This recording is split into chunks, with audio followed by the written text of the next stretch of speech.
Good morning and welcome to your favorite podcast, The Talk. Today we are going to talk about dress code and how girls are distractions in school based on what they wear. The dress code nowadays calls out women in particular because showing too much of their body is inappropriate and distracts boys.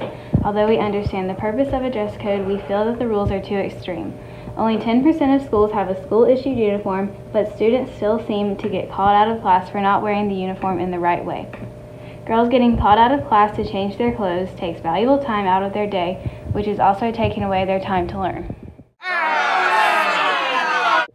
I think female students find the dress code offensive and demeaning. The dress code degrades women by calling them out for distracting men. A lot of the times girls get dress coded, it is for ridiculous reasons. For example, in an interview by The Review, a Tennessee high school student was called out of class on 2 occasions for wearing a crew neck shirt. For t-shirts, the dress code states all students must wear a collared and/or crew neck top with sleeves. In an interview with a local news station, the student claimed she was told it wasn't the right cut of a crew neck top. However, Dickinson County High School doesn't specify what the right cut of a crew neck top is.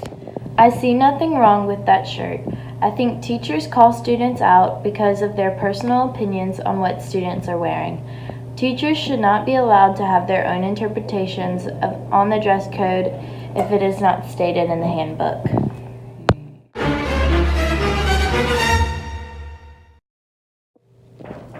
Many times when girls are dress coded, it is because they are seen as a distraction to the boys.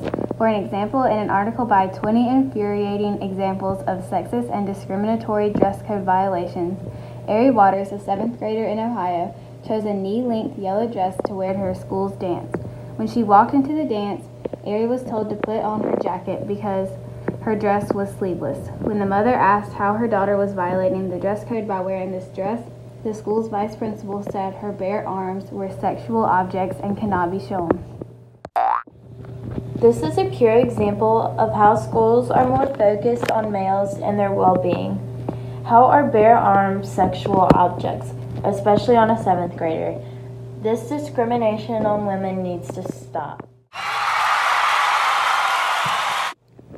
Our proposed solution to this problem suggests any boy entering high school must have his eyes removed before being enrolled. This is to promote less distractions by the girls. If the boys can't see what the girls are wearing, they can't be distracted. What are your opinions on this idea?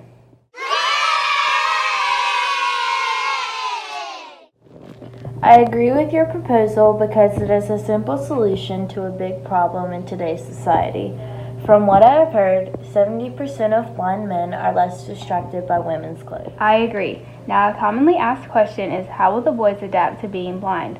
All the schools that I have proposed this idea to are open to changing everything to Braille because the kids' education is their top priority. Also, they will provide every student with a white cane and classes to help them adjust to being blind.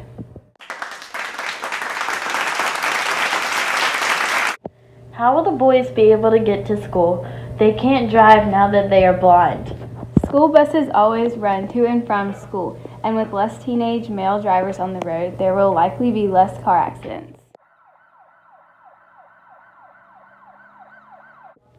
That is a very good point. I think girls will feel more confident and comfortable wearing what they want to school and not having to worry about distracting men from their education or being called out by teachers. So, to wrap things up, today's dress code issue is like a disease and we think we have the cure. Thank you for joining us today on The Talk.